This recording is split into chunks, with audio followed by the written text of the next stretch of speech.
I'm going to show y'all an update of all of my seedlings. So first up, we have peppers. Peppers have been down here the longest. As of right now, all of my frost tolerant things are already planted out. So broccoli, lettuce, cabbage, onions, but all of my frost tender things are still here in the basement. Our last average frost is mid-April, but I typically don't plant out any of this stuff until the first week of May. The only pepper I have had issues with is my habaneros. I have tried to reseed these things 4 times, and clearly I don't have an issue with any of my other peppers. I am growing my paprika variety called Hungarian Magyar.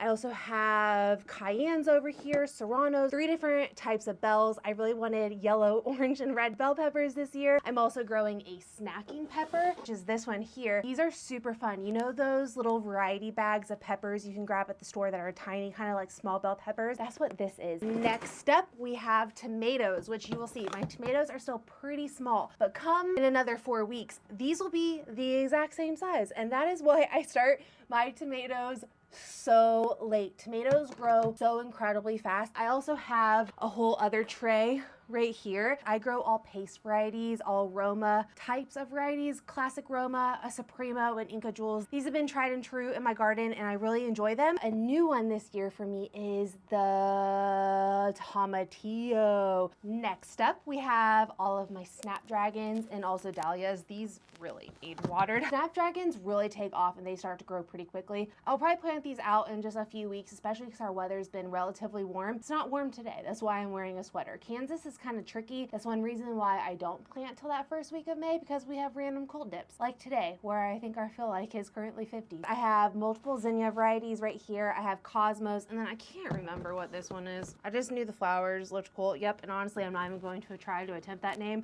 because there's so many plant names that I butcher. And then we have our loofah plants. I also have some mullein here. So I have some parsley here. And then I also have 2 different types of basil. I have your regular everyday basil, but I also have a lemon basil. You walk past it and it smells like a lemon drop, like just a candy lemon drop. And then we can't have a seedling update without talking about my ginormous pepper plant here. So this is a pepper plant that I actually overwintered. This plant is over a year old. If you didn't know, peppers can actually be perennial. They're not perennial in my area. This guy's been living in my basement since end of October, and I am getting some red peppers on it. When I decided to overwinter it, you can see I cut off all of the branches and I completely took off all the foliage. The only thing on this plant was the root. It has been thriving. Honestly, I wasn't going to let it just start growing peppers and all that, but I was like, why not? It's an experiment anyway. And now I have red peppers in April, which is really exciting.